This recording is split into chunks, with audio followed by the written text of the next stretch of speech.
Presidente,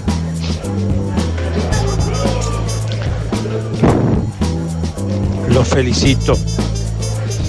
En su presidencia se logró 20 años de negociación. Tenemos acuerdo Unión Europea-Mercosur.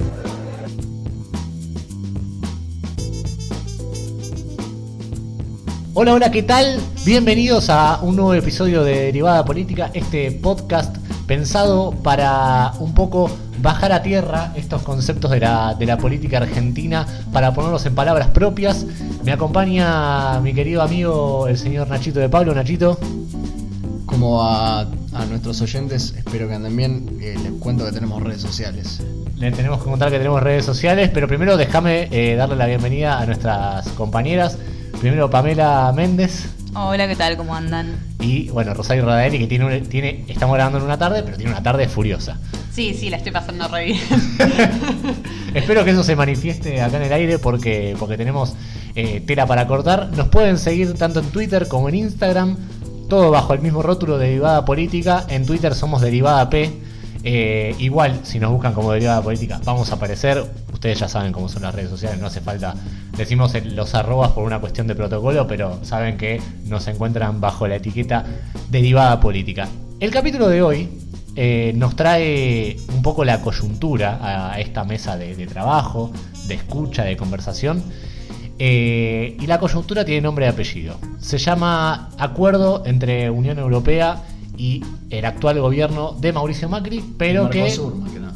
Exactamente, el Mercosur, pero que en definitiva hablamos de que va a estar comprometido, no para bien o para mal, sino comprometido los próximos años, tanto del Mercosur, como bien decías, Nachito, como también de la Unión Europea. Lo vamos a estar desgranando, porque tiene muchas aristas el acuerdo, y bueno, sin más preámbulos, demos para adelante. Arrancamos primero con un concepto. Estas conversaciones se empezaron a dar desde 1995, tuvieron una suspensión en el 2004, entonces no es que fueron 10, 15 años ininterrumpidos de conversaciones con consensos a nivel gubernamental, digo, desde Argentina y el Mercosur respecto de la Unión Europea. Sí, fueron variando en las coyunturas de cada país. Claro, cada gobierno fue aportando su granito de arena y cambiando cuestiones o discutiendo otras. No es todo una cosa homogénea, ¿no? Claro. Pero nos interesa investigar más que nada este problema, porque lo que nosotros estuvimos viendo en los medios de comunicación fue que no sabemos nada de lo que es el acuerdo. Lo único que sabemos es que desde el oficialismo es un acuerdo histórico y desde la oposición es un fracaso, es el apocalipsis. Entonces tratamos de ver por qué dice cada actor lo que dice y tratar de desmenuzar los distintos puntos que tenemos, además aclarando que no tenemos el acuerdo porque todavía no está. No, por eso no circula. Es decir, nos estamos basando en documentos de la Unión Europea y documentos del Mercosur. Claro. Que son diferentes, hay que Sí, aclararlo, ¿no? Lo que se dice para el Mercosur es una cosa y hay ligeras variaciones que veremos si son importantes o no respecto de lo que se cuenta en la Unión Europea. Es que, de hecho, el informe que elevó el Mercosur está hecho por la Cancillería Argentina. Claro. O sea, eso. Bueno, podríamos comenzar, si les parece, que no me parece mal, definir lo que es el Mercosur. A diferencia de lo que era la UNASUR, que hay que establecer esta diferencia que vale la pena porque ha presentado muchas confusiones. El Mercosur es el mercado común del sur, es netamente un espacio de comercio, ¿no? Entonces, este acuerdo entre Unión Europea y Mercosur no es más que un acuerdo de libre comercio. ¿Qué quiere decir el libre comercio? Hablando mal y pronto, es la eliminación de aranceles impositivos o aranceles externos, como pueden ser cuotas y diferentes montos de dinero, anexos a las diferentes transferencias o acuerdos comerciales entre países del Mercosur y la Unión Europea. Ese, digamos, es el panorama lo más general para que uno se pueda ir con una definición bien cabal de lo que significa este acuerdo. Claro, pueden ser pensados como bloques económicos, digamos. Tenemos el bloque económico del Mercosur y el bloque económico de la Unión Europea, entendiendo que ahí hay una una relación clara de asimetría, ¿no? Puesto que uno representa a América Latina y otro representa a Europa. Y América Latina representa lo que es la agroexportación, Sí. y Europa que son la productos, manufactura con valor agregado. que son productos, lo que vos bien decís, Pame, los productos del agro, son productos que Europa en su gran mayoría importa, si no es que lo produce en su propio país. Claro. Porque puede ser que, por ejemplo, vamos a suponer, digo, esto no estoy dando a ninguna información certera, pero puede ser que, por ejemplo, Francia produce soja, pero produce soja para el mercado interno. Aún así, ¿importa soja argentina? Porque importa soja argentina y lo que sea, digo, importa maíz. Por ahí no produce absolutamente todas las verduras o las frutas que puede producir Argentina, por una simple y sencilla razón de que no tenés el... Más barato importarlo. Claro, es más barato importarlo, o no tenés el tipo de suelo que se necesita para producir tal semilla, etcétera, etcétera, etcétera. Son una especie de, digamos, priorizar, por supuesto, la posición de un bloque económico que hoy tiene 4 miembros, que es algo que me parece que no es poca cosa. Recordemos que tenía 5 hasta la expulsión de Venezuela en 2016. Sí. Pero bueno, Nachito. Sí, el Mercosur, lo que es importante destacar es que bueno, surge en los 90, pleno neoliberalismo en la región, y no diría que es una institución, podemos decirle, tan homogénea, porque ha sufrido cambios también. De hecho, ahora en estos últimos años quedó como medio ahí a la deriva, porque Brasil está negociando con Estados Unidos por su cuenta, ya no es tanto una cuestión colectiva. Sí, ya no funciona tanto como bloque. Sí, y la Unión Europea además tiene muchísimas diferencias con el Mercosur, empezando bueno por la moneda que todos sabemos, pero aparte tiene el Parlamento Europeo, que es que digamos es un congreso formado por miembros de los distintos países que integran la Unión Europea, que toma decisiones y que esas decisiones son supranacionales, o sea, tienen jerarquía mayor a la que toma el Congreso Nacional. Bueno, puede ser que algo así se haya querido implementar acá con el Parlasur. Sí. Pero bueno, nada. Pero el Parlasur es como la teoría de Twitter de Dybala, Que no existe. No Claro. existe Dybala y el Parlasur tampoco existe y nunca existió, me parece. Lo dice un uruguayo, bueno. ¿Alguien vio una sesión del Parlasur? No, bueno, parecido fue Solo vimos boletas. Claro, una cosa Hemos hay votado igual para el Parlasur. Totalmente, hay que entender que hay dos cuestiones muy grandes a nivel política internacional y en este caso regional, que es por un lado a nivel político y diplomático, si se podría decir, y otra cosa es a nivel económico. A nivel económico, bueno, tenemos, no hace falta, digamos, mencionar un par de nombres así importantes: la Organización Mundial del Comercio, digamos, el Banco Mundial, el propio FMI. Digo, hay muchos entes que funcionan a nivel internacional y hay a nivel económico, y hay otros que funcionan a nivel diplomático, por ejemplo la ONU, y que cada país, y eso es lo interesante, que no nos vamos a detener mucho, pero lo interesante es que cada país tiene la potestad de darle garantías constitucionales a esos acuerdos, validez constitucional, y que valga lo mismo lo que trataste con la ONU o lo que trataste con el Banco Mundial o en este caso el Mercosur, el acuerdo con la Unión Europea, en la Constitución, o vale lo mismo estos acuerdos que unas leyes. Entonces lo que es importante rescatar es esto, que todavía obviamente que no está cerrado, que eso ya lo vamos a estar diciendo, pero en definitiva hablamos de un acuerdo económico que es de trascendencia muy importante. Particularmente, y me gustaría revisar ya para hablar, digamos, en qué posición vamos de lo general por ahí a lo más particular. A mí me interesó mucho un par de estadísticas importantes, ¿no? Argentina conforma el Parlasur, mira qué equivocación, conforma el Mercosur junto a Brasil, Paraguay, Uruguay y, en este caso, digamos, expulsado o suspendido en realidad, mejor dicho, en 2016, Venezuela. Argentina tiene el PBI per cápita más alto de estos 4 países hoy miembros. Además de los 4 países miembros, tenemos países socios, que son Chile, Colombia, Ecuador, Guyana, Perú y Surinam. ¿Cuál es la principal diferencia de estos? Ellos tienen otros tratados de libre comercio entre ellos. Exactamente. Y que además no forman parte de estas mesas de negociaciones tan importantes como puede ser este tipo de acuerdos. Lo que me llamó la atención, como dije, es que Argentina tiene el PBI per cápita más alto de la región. Está digamos, oscilando entre los $23.400. ¿Qué quiere decir el PBI per cápita? Para el que escucha por primera vez este concepto, es la productividad del trabajador, digamos. Lo que produce un trabajador argentino es mayor a lo que produce por ejemplo, un brasilero, que Brasil tiene el PBI más alto de toda la región. Está, Que tienen la playa y no más, entonces. pero digo, Pasan a Jugando volar. al fútbol.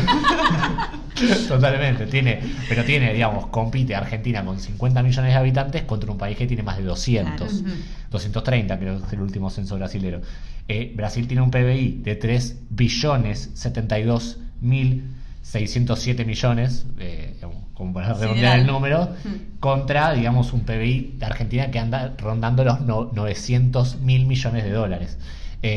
Digamos, las diferencias son bastante sustanciales y me parece importante esta cosa de diferenciar cada uno en dónde se ubica, pero digo, no creer que al interior de estos bloques económicos no hay una cuestión de asimetría, incluso al interior, digo, si ya hay una asimetría respecto de la Unión Europea, la Unión Europea con sus asimetrías al interior, sabemos que Francia, Italia, Grecia no es lo mismo, y después al interior del Mercosur, las distintas asimetrías que hay respecto de Argentina, Brasil y los demás países que lo componen. Sí, me parece que lo que puede venir al caso en esta ocasión es ver las controversias dentro del Mercosur, porque uno podría pensar que por cuestiones ideológicas pueden rechazar el Tratado de Libre Comercio, sin embargo Bolivia y Uruguay, que tienen gobiernos de izquierda, los festejaron. Sí. Y uno dice, ¿pero por qué? Bueno, Bolivia, por ejemplo, la estructura económica de los dos países no tiene nada que ver con la estructura económica argentina, por la simple razón de que se basan básicamente en exportar productos primarios. Lo que es importante decir es que, y para redondear esta conformación del Mercosur y esta puesta en autos, es que Bolivia tiene su solicitud todavía pendiente para formar parte del Mercosur desde 2012. Entonces, también es interesante ver cómo se para Evo ante esto.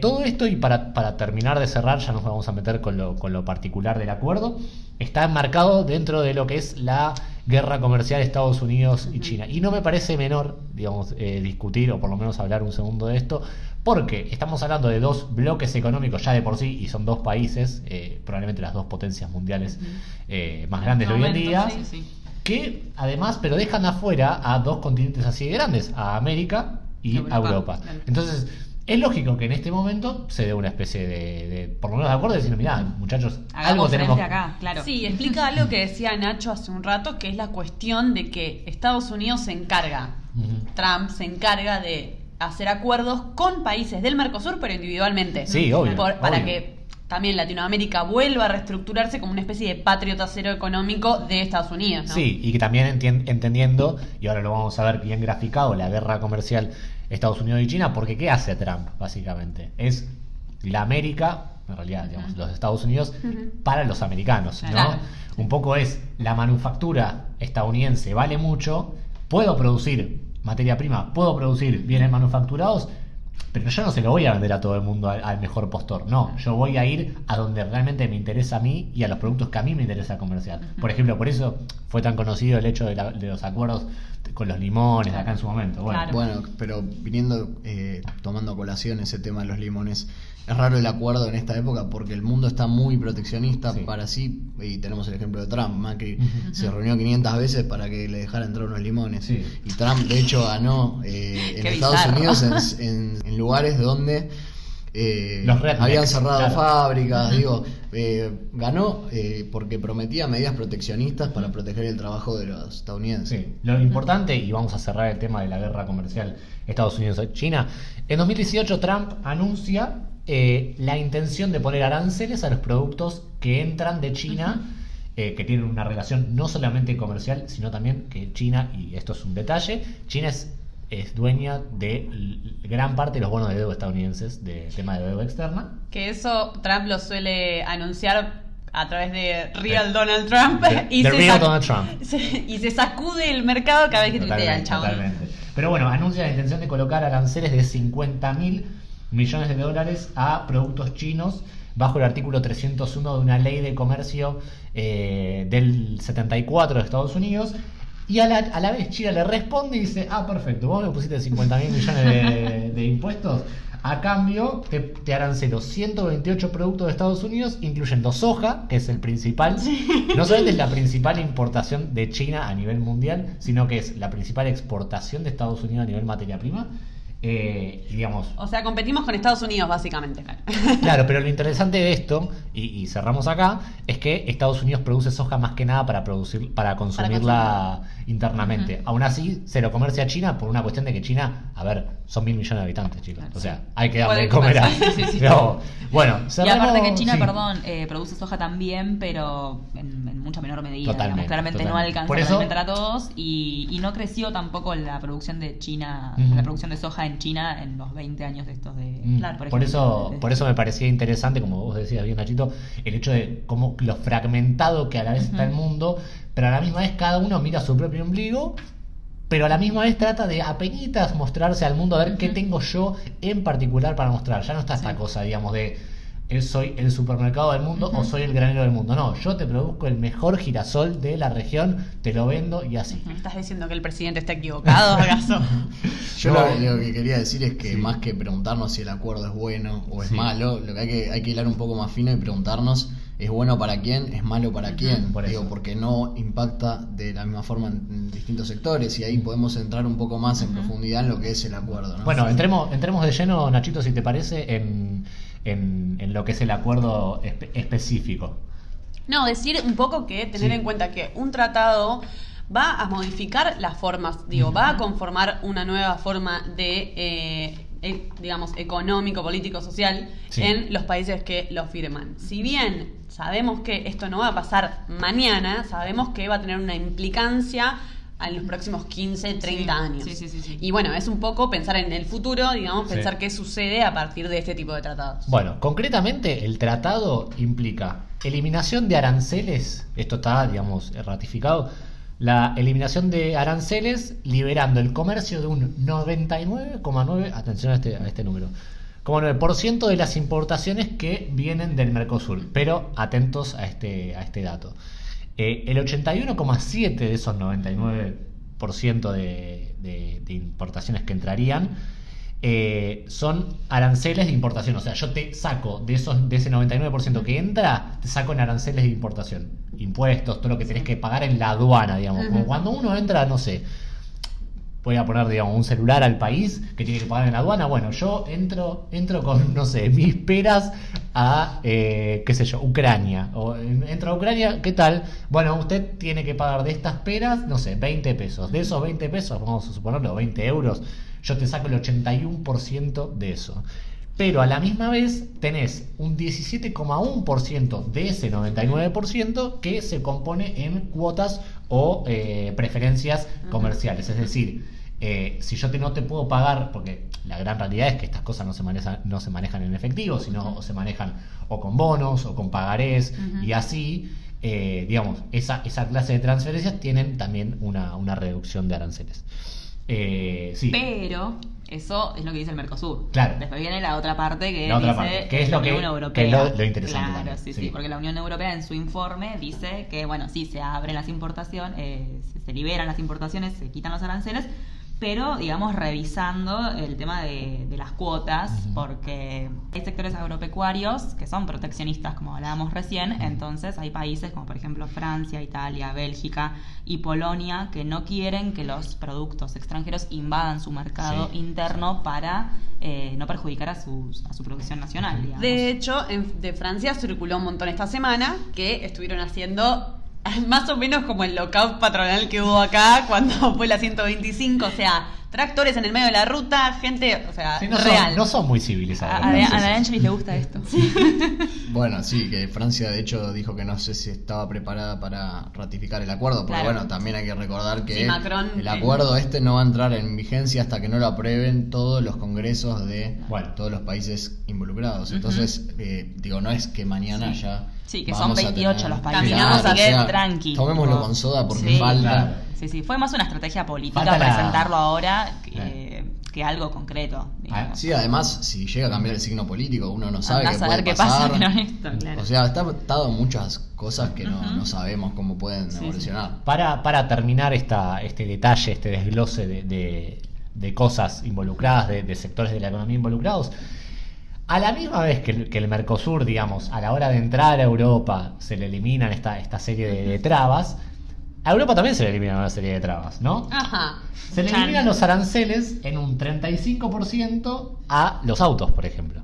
Que es, digamos, un condimento para nada menor en la receta económica de Brasil-Argentina, ¿no? ¿Por qué? Porque ¿qué hace Argentina, no? O sea, tiene un socio comercial que es Brasil y allí fluye todo lo que es el comercio de vehículos. Totalmente. Entonces, ahora, Macri y Bolsonaro, ¿qué onda? ¿Se llevan bien o se llevan mal? Bueno, eso es, También.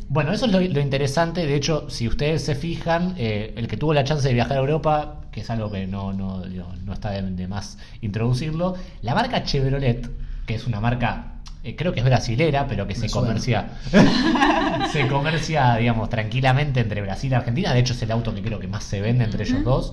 Que se produce acá, creo que se producen los autopartes se producen acá y se mandan afuera.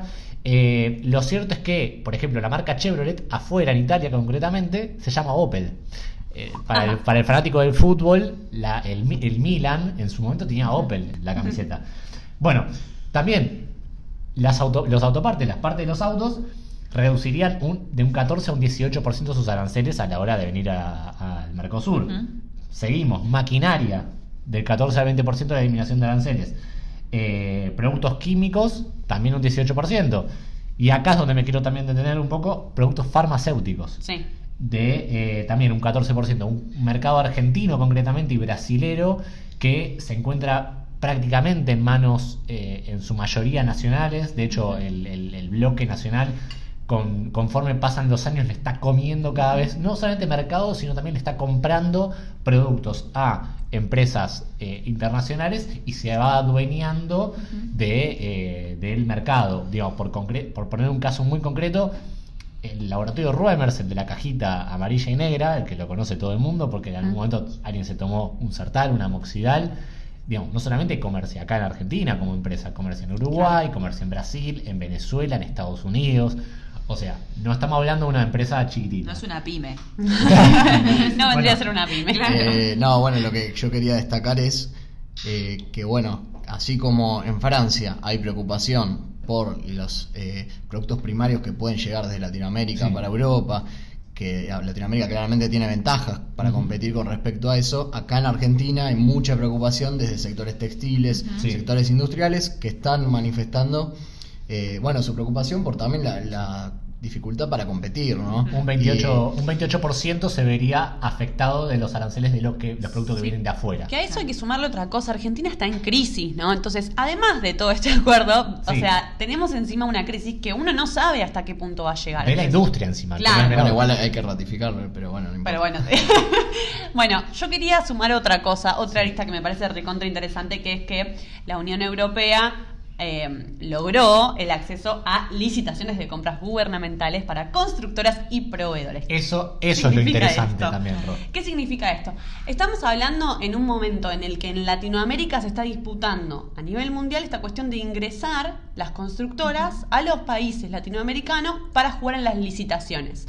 Tenemos como gran paladín de esto el Lavallato, o sea, viene siendo una estrategia, si se quiere, una estrategia judicial, política, también para que pueda ingresar este actor económico desde afuera. Entonces, ¿qué significa esto? Que en un futuro, aparte de, o sea, se permitió una cuestión nacional, o sea, van a poder jugar en el mercado, entre comillas, en las licitaciones gubernamentales nacionales, pero en el futuro también en provincias y municipios. ¿Esto qué quiere decir? Que va a haber empresas norteamericanas, europeas, va a haber españolas sobre todo, por ejemplo. Españolas, haciendo rutas, o sea, ese tipo de licitaciones, ¿no? Entonces, como que terminan logrando, o sea, esto, ponerlo, ¿no? Como una fichita más en el juego de las licitaciones respecto de las constructoras locales, nacionales, de Brasil y de Argentina, que son las primeras. Porque, por ejemplo, Chile ya lo hace con privados, pero en sobre Argentina, todo en Estados Unidos, sí, pero en Argentina y Brasil no sucedía. Sí, digo, lo interesante es esta cuestión, como decís vos, ¿no, Rod? De pagar las deudas, saldar las deudas tanto de Bolsonaro, que se va, en realidad, mejor dicho, llega al gobierno luego de lo que fue la causa tremenda de Lula, Dilma, digamos, con todo lo que fue el Lavallato, del tema de obra pública, y Macri, bueno, ni hablar, digo, también los Lázaro Báez, digamos, Sí, sí. toda esta maraña Esa de conjunción entre lo judicial, lo político y lo económico, digamos. Sí, pero digo que no es un dato menor, porque lo interesante ahí me parece y que vale la pena reflexionar es ver cómo se pararán los gobiernos con respecto a la mano de obra que implementarán esas empresas. Porque Claro. si las empresas importan mano de obra, digo, ¿Qué pasa con la de acá? Claro, pito catalán, diga mi No creo mi que abuela. suceda, o sea, yo pensándolo en eso, no creo que suceda porque obviamente la mano de obra de los países latinoamericanos es más barata. Ahora, eso no quiere decir que, por ejemplo, no echen gente a mansalva. Sí, Digo, ni hablar. hay Yo que igual, ver. sí, hay un punto interesante para destacar que en, digamos, el resumen que tiene redactado el Mercosur, que lo redactó la Cancillería Argentina, hay una sección al final que dice desmitificando puntos del acuerdo. Y uno se pone a leer y dice, por ejemplo, no vamos a dejar a las empresas digamos, a la libre competencia sin resguardar, creo que dice, porque para ese momento ya van a haber reformas competitivas en cuestiones laborales, ¿no? Claro. La Para reforma aumentar laboral. Claro, la reforma laboral puede Sí, entrar ahí, claro. por supuesto, porque dice reformas para lograr más competencia, como que le van a dar herramientas a las empresas para competir. Obvio. Y obviamente eso incluye rebajar costos de Sí, que en producción, Brasil que esa pueden reforma ser- laboral ya existe, pero en Argentina todavía no. Claro. Que es una de las promesas, digamos, de Sí. campaña para el interior del empresariado que hace Mauricio Pero Macri. digo, fíjense lo que yo dije al principio, digo, Argentina sigue teniendo el PIB per cápita más alto que Brasil. Brasil Sí. tiene la reforma laboral Y Argentina no. Y Argentina no. Claro. Digo, entonces podríamos sentarnos a ver. Ahora, concretamente hay que hablar de una especie de nuevo modelo de país que se viene, pero primero tenemos que hablar de los pasos a seguir para ¿Puedo introducir una última Sí, cosita por que favor. me llamó la atención del acuerdo, que es el tema de que la Unión Europea también logró imponer el tema de la flexibilidad de origen? Ujú. Eso le va a permitir, por ejemplo, comprar cualquier cosa de, no sé, un país, qué sé yo, asiático, por ejemplo, hacerle un mini retoque dentro de las industrias Sí. europeas, catalogarlo como europeo. claro, como hecho en Europa y ahí venderlo al Mercosur sin aranceles. Sí, eso Entonces, aún también. hoy pasa, digo, y es interesante lo que voy a decir, Pame, Hay pero una sí. cuestión también de las condiciones de transparencia y no discriminación. Lo que logran imponer también es esta cuestión de que no se va a elegir necesariamente empresas nacionales para ser distribuidoras. Claro. Como por ejemplo, caso YPF. argentino, YPF y Aerolíneas Argentinas. Sí. Entonces, como una cuestión de, bueno, salvemos al libre mercado, que se elija por meritocracia, digamos, Claro. de la empresa y no Tiene se que ser- elija porque sea nacional y no tenga preferencia. Tiene que ser netamente por razones comerciales. Ujú. No, uno no puede decir, bueno, yo prefiero privilegiar mi mercado, digo, también enmarcándonos en este contexto. Lo que se viene a partir de ahora, que digo, uno puede decir, uno se levanta a la mañana el día que se firmó el acuerdo y dice, bueno, ¿qué se viene ahora? Bueno, tranquilos, como decía Nachito, tranquilos que todavía falta que se traduzcan a, creo que más de 10, 20 lenguas sí, un montón. que tiene la Unión Europea, también al portugués, digo, al español, que seguramente se debe haber firmado en inglés o hablaba en inglés.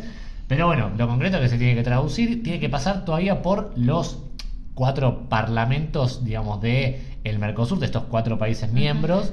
Vamos a ver si Bolivia en un momento entra o logra su entrada al Mercosur y ver que, bueno, sea un quinto, o si Venezuela hace las paces y vuelve a entrar, será un sexto. Pero bueno, O dentro sea, del se Mercosur, va Maduro, Claro, básicamente. básicamente sí lo bueno, vemos. esos 4 o 6, 5 países que formen parte del Mercosur tienen que discutirlo para dentro de sus congresos. Y que, en digo, Europa lo mismo. Claro, por eso el gobierno, entre paréntesis, por eso se acelera tanto para firmarlo ahora, digo, porque esto después de octubre, no digo No que se es sabe otro, dónde queda. Claro, no digo que es otro cantar, pero vamos a ver qué pasa.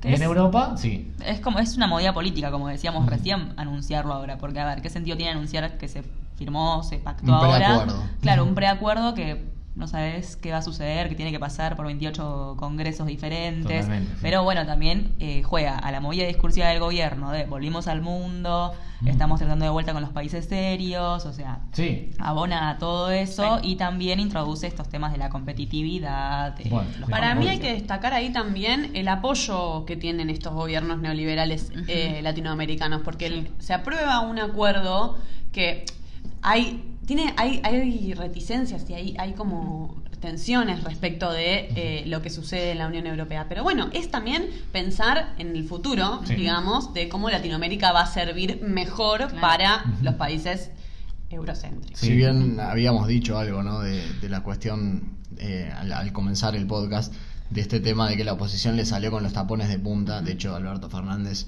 fue muy crítico del proyecto. Me parece que hay que analizar por qué. Sí, lo interesante es ver no solamente la jugada del gobierno de poner a un hombre como Pichetto de vicepresidente, pero también es ver los argumentos, ¿no? que esgrime la oposición, no solamente acá en Argentina, sino también, como bien dijo Pam, en países como Polonia, como Francia, que se manifiestan en contra del ingreso de diferentes capitales y bueno, materias primas de origen americano, por esta simple y sencilla razón de que se está desprestigiando en este caso la industria argentina, o por lo menos del Mercosur, un país de Argentina que hoy tiene, creo que lo comunicamos en nuestras redes sociales, una caída del 6,9 en su industria interanual. Este acuerdo viene a, digamos, y no estamos mintiendo con respecto a esto, porque no estamos difamando a nadie, viene a realzar la figura del campo, del agro, por sobre la industria. Es una estrategia. Bueno, de hecho, el presidente de la Sociedad Rural Argentina se mostró como esperanzado con este acuerdo, y en la UIA todo lo contrario, que viene... No, perdón, el de la UIA también dijo. Sí, pero Sí, en la en UIA realidad dijo dijo como que... como que no había que... no había que exacerbarse porque faltaba mucho para que se implemente. Claro, pero eso. hablaba también como de la caída del consumo interno, o sea, como que, bueno... Sí, Puteó un poco la situación actual, Claro, eso. sí, puteó. Al fin y al cabo es el eterno debate entre el país Argentina, qué modelo productivo, qué modelo económico quiere tener, que nunca se termina de definir y siempre está en disputa, ¿no? Si Argentina puede ser un país industrializado y producir sus propios productos con valor agregado, o si tiene que limitarse a los productos primarios, como todo lo que viene del campo, ¿no? Lo interesante, y que me parece que es algo digno de rescatar, es que las materias primas, más allá de que uno pueda decir, sí, mirá, te exporto, no sé, tomates. $100. No, tomates, vamos a ponerlo.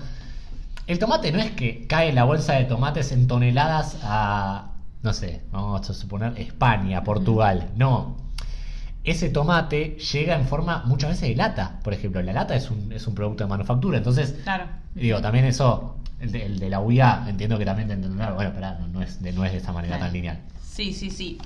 Bueno, respecto de eso, también pensar un poco dónde nos deja parados. Porque, bueno, si bien volvemos a estas discusiones que parece que las tenemos hace 30 años respecto de, o más, o sea, le estoy acotando a lo contemporáneo, pero respecto de esta cuestión de, bueno, vivir de las divisas a través del agro o desprimarizar la economía. ¿A qué viene toda esta discusión, que parece que es viejísima, a colación de este acuerdo? Este acuerdo que, cuando empezás a leer, dice muchas veces la Unión Europea logró imponer. O sea, ¿qué significa logró imponer? Básicamente que hay una vocación de este bloque económico que está, y repetimos porque, digo, se peca o se dice que, bueno, están puteando el acuerdo porque, no sé, a ver... Hay que reconocer las asimetrías que hay en los diferentes... Porque si no, ya es una cuestión infantilista de creer que de todos los lugares está la misma presión por tener una silla en un G20. Y no sucede así. Obvio. Sí, digamos, la discusión, y con esto cerramos el episodio de hoy, un poco es la misma discusión macroeconómica que viene teniendo la Argentina hace mucho tiempo, que es cómo generamos divisas de manera autóctona, ¿no? Si lo hacemos mediante el campo, bueno, el campo no me liquida en dólares acá, y esa es la EDA de la historia en la 125, no me liquida en dólares, el impuesto que me paga es en pesos argentinos. Y ahora paga menos. Claro, y la industria, digamos, si uno tiene una industria bien fuerte y bien consolidada, bueno, esas cuestiones de divisas se pueden soslayar, digamos, se pueden tirar un poquitito abajo de la cama, mientras tanto consolidamos una industria muy fuerte. Pero bueno, lo importante es que se nos acabó el tiempo por hoy. Sí, que se puede hablar horas porque no sé si se fijaron, pero la cantidad de aristas que no tenemos el acuerdo completo. No tenemos el acuerdo completo encima. Pero bueno, toda actualidad o actualización del tema lo estaremos subiendo a nuestras redes sociales. Recuerden, @derivadapolítica en Instagram, @derivadap en Twitter. ¿Por qué no otro episodio? Si esto totalmente, cambia, se modifica, avanza. Ni hablar. Pero bueno, síganos en las redes sociales. Y será hasta la próxima. Hasta el próximo episodio de Derivada Política, chicos. Gracias por por este rato y bueno, hasta la próxima.